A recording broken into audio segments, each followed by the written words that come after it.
paix soit sur vous, la paix que seul Yeshua peut vous donner, repose sur vous. Donc, oui, alors l'évangile de la non-souffrance.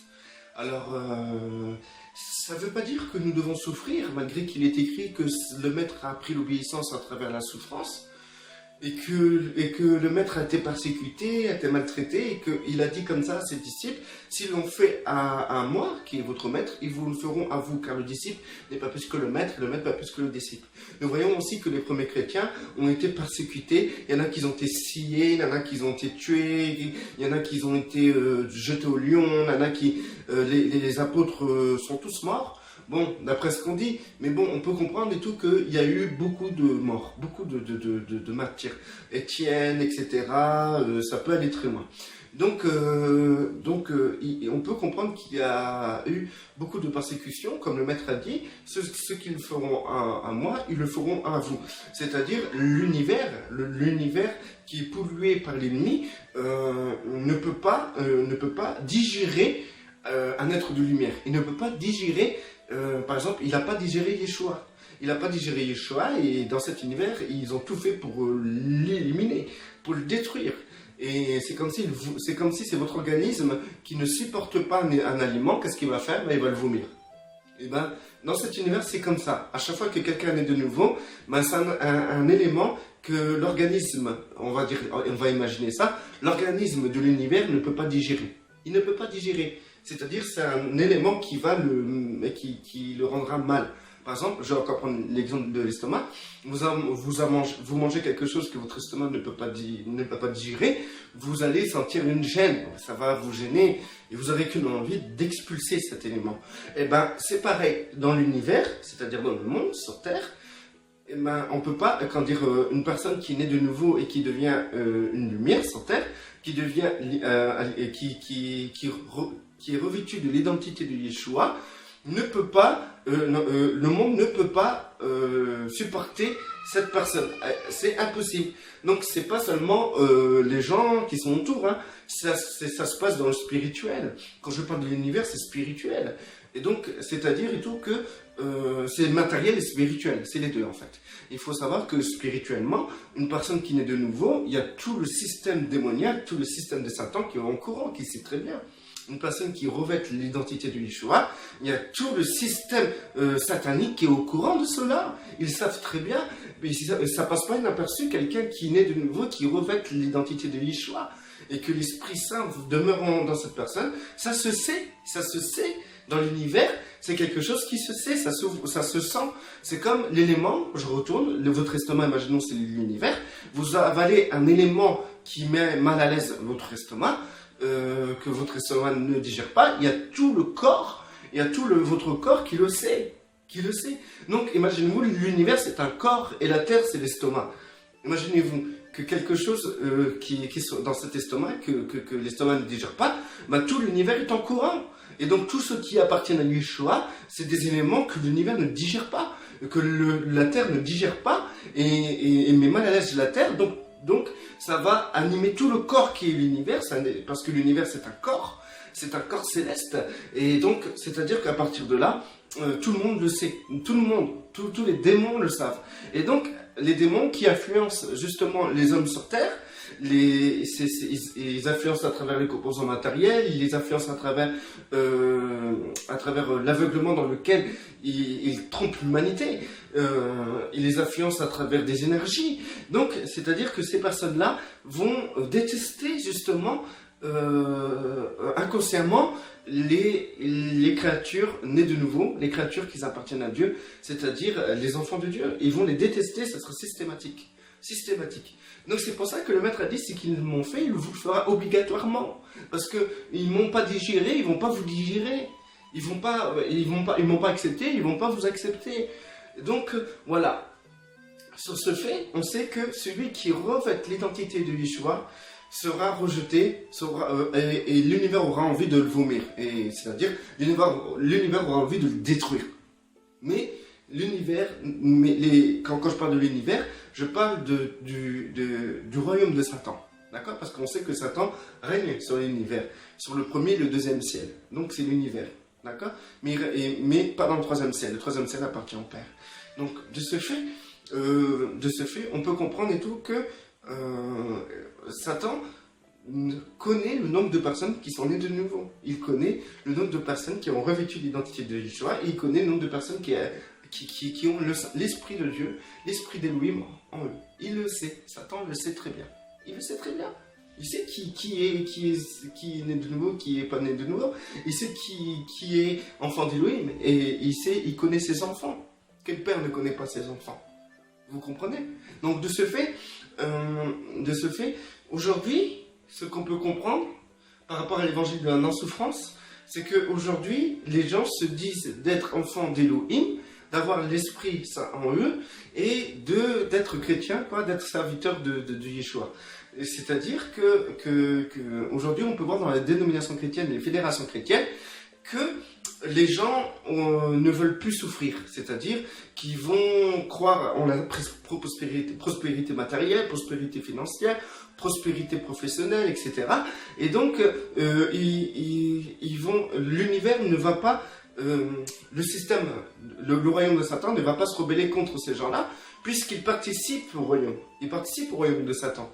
Et en voulant se réaliser professionnellement, en voulant se réaliser matériellement, en voulant se réaliser dans les sociétés qui sont instituées, les structures qui sont instituées sur Terre, ils veulent se réaliser à travers ça. Dans ces cas-là, ils ne dérangent pas le royaume de Satan. Et ces gens-là, soit c'est des bébés, donc c'est normal, il doit y avoir une construction. Donc, c'est-à-dire que la personne qui va naître de nouveau, elle va continuer à travailler, elle va continuer à faire les choses du monde jusqu'à temps qu'elle croit, jusqu'à temps qu'elle diminue, que l'esprit croit en elle. Donc, c'est normal que cette personne-là sera un peu mélangée avec le monde et ce qui concerne Elohim. Mais aujourd'hui, les structures organisées comme les dénominations chrétiennes et fédérations chrétiennes sont liées avec le monde. C'est-à-dire que aujourd'hui, tu peux être chrétien tout en ayant une identité dans le monde. Ça ne dérange pas. Tu peux être chrétien en ayant une identité dans le monde. Satan, lui, ça ne dérange pas puisque il est en train de se construire en ces personnes. Il se construit en ces personnes parce qu'il faut savoir que l'identité du monde, c'est l'identité de Satan. C'est la manifestation du royaume de Satan sur Terre. Le monde, toutes ces structures, etc., sont une manifestation du royaume de Satan.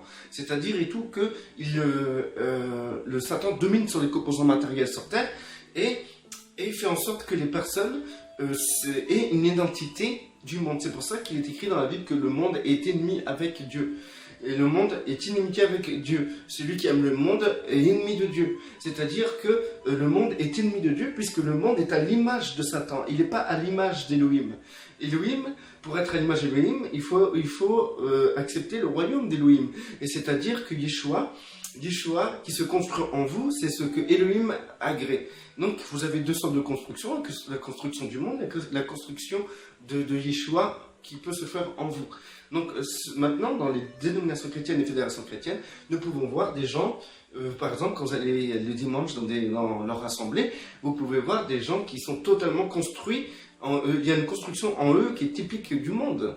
C'est des salariés, des patrons, c'est des personnes qui ont cette identité du monde en eux. Il n'y a pas besoin de dire des gros mots pour être du monde ou aller en boîte de nuit ou pas voter ou même cesser de travailler.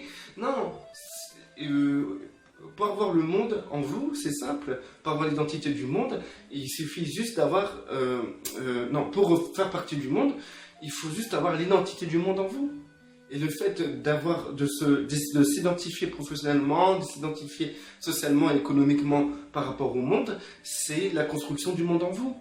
Et donc, aujourd'hui, on ne voit pas dans les pays où il y a le mondialisme, on ne voit pas les chrétiens souffrir. On voit les chrétiens participer justement au monde, au système du monde. On voit les chrétiens se réaliser dans le monde. On voit les chrétiens s'identifier au monde, etc. Tout en ayant cette étiquette religieuse qui est cette étiquette du christianisme. Parce que les dénominations chrétiennes, les fédérations chrétiennes, que ce soit baptiste, pentecôtiste, évangélique, adventiste, catholique, témoin de Jéhovah, ça reste l'identité du christianisme. Et le christianisme est une religion. Et la religion est une identité. Et la religion est ennemie de Dieu. Parce que si la religion était de Dieu, elle ne serait pas divisée. Il n'y aurait pas autant de dénominations chrétiennes, il n'y aurait pas autant de mélange, tout ça. Et si Dieu aurait ramené son Fils pour créer une religion, on l'aurait su. Mais ce n'était pas le cas. Yeshua n'est pas venu pour créer une religion. Yeshua, il est venu pour réconcilier l'homme avec Dieu, mais pas à travers une structure religieuse, mais à travers lui. À travers lui. Yeshua, si vous voulez, c'est la seule personne, c'est la seule identité qui vous permet d'être réconcilié avec le Père et d'être sauvé. Ce n'est pas une structure qui vous permet d'être sauvé. Vous comprenez? Donc si c'est une structure qui vous permet d'être sauvé, toutes les autres structures sont aussi des chemins pour être sauvés. Mais ce n'est pas le cas. Les structures dénominationnelles et fédérations chrétiennes sont des ennemis avec Dieu. Parce qu'on voit que les fédérations et dénominations chrétiennes vous permet de vous identifier dans le monde, vous permet d'avoir une identité dans le monde. C'est-à-dire que le chrétien va chercher à évoluer dans le monde, à se réaliser dans le monde, et dans ces cas-là, il est semblable au monde. Il ne dérange pas, et ce n'est pas une lumière telle que Elohim voulait à travers ceux qui naîtraient de nouveau en Yeshua. Donc, on peut comprendre qu'on est loin des premiers chrétiens aujourd'hui. Aujourd'hui, les gens veulent faire comme le monde. Les dénominations et fédérations encouragent leurs paroissiens à être quelqu'un dans la société. Aujourd'hui, on utilise la Bible pour qu'on ait des promotions professionnelles, pour qu'on puisse être patron, pour qu'on puisse inventer des entreprises, pour qu'on puisse être prospère financièrement, prospère matériellement, etc. Aujourd'hui, les dénominations chrétiennes et les fédérations chrétiennes encouragent les gens à réussir dans les diplômes, à l'école, professionnellement, socialement, économiquement. Donc, c'est-à-dire que l'identité professionnelle, sociale et économique qui est à l'image de Satan, qui est ennemi de Dieu, parce que Dieu est ennemi du monde, et ce qui est professionnel, social et économique, c'est ce qui compose le monde. Donc c'est-à-dire et tout qu'aujourd'hui, en faisant partie d'une religion du christianisme, on peut avoir cette identité du monde en nous, sans problème, et en se disant sauvé. Non, ça ne se passe pas comme ça. C'est pour ça qu'aujourd'hui, il y a peu de gens qui sont rejetés, et le monde ne rejette pas ces gens-là, puisqu'ils ont la construction du monde, donc le monde ne les rejette pas. Maintenant, celui qui voudra marcher et qui ne voudra pas être construit par ce monde, mais plutôt avoir Yeshua qui se construit en lui, il sera gênant pour l'univers. Il sera gênant pour la Terre, et la Terre ne le digérera pas. Il ne supportera pas cette personne. Quand je dis la Terre, ce n'est pas la planète. Hein. Je parle bien, quand je parle du monde, de la Terre, c'est tout ce qui concerne la structure spirituelle du royaume de Satan et la structure humaine qui est soumise au royaume de Satan. D'accord ? Parce que la Terre, c'est une création, c'est la création de notre Seigneur. Donc, il n'y a pas de souci avec la planète Terre. Non, c'est juste tout ce qui est soumis à l'énergie du royaume de Satan. C'est-à-dire les hommes qui se construisent à travers cette énergie, qui est l'énergie de Satan. Et ce royaume qui appartient à Satan, qui influence tous les composants matériels. Voilà. Donc, du coup, quand je dis composants matériels, c'est aussi les hommes. L'homme est un support pour le royaume de Satan. Voilà. Donc, du coup, l'évangile de la non-souffrance, c'est quoi? C'est qu'en fait, on devient chrétien et le fait que nous sommes réconciliés avec Dieu, que nous sommes bénis, nous pouvons avoir maintenant une belle maison, travailler tout en demandant à Dieu d'ouvrir les portes pour qu'on puisse avoir un bon travail, pour qu'on puisse avoir les diplômes, pour qu'on puisse avoir de l'argent, pour qu'on puisse avoir des belles maisons, pour qu'on puisse avoir une situation professionnelle, sociale, économique. C'est-à-dire, on prie Dieu pour que l'identité du monde se construise en nous, quoi, en fait, c'est ça. Donc c'est ça. Aujourd'hui, les gens ont oublié que Yeshua a prophétisé. Il a dit que dans les fins des temps, que c'est les temps d'aujourd'hui, il y aurait une grande détresse, telle qu'il n'y en a jamais eu sur terre. C'est-à-dire qu'aujourd'hui, les gens s'imaginent même être enlevés avant la grande tribulation. Donc, on ne va pas parler de grande tribulation, d'accord? Si vous voulez, on en veut avant, après, pendant, je m'en fous complètement. Mais ce que je tiens à vous dire, c'est qu'il est écrit que dans la fin des temps, Yeshua a dit qu'il y aura une grande détresse comme il n'en a jamais eu sur terre. Et si je ne reviendrai pas, on parle de son avènement, il n'y aurait personne qui sera sauvé. C'est-à-dire que personne ne serait sauvé.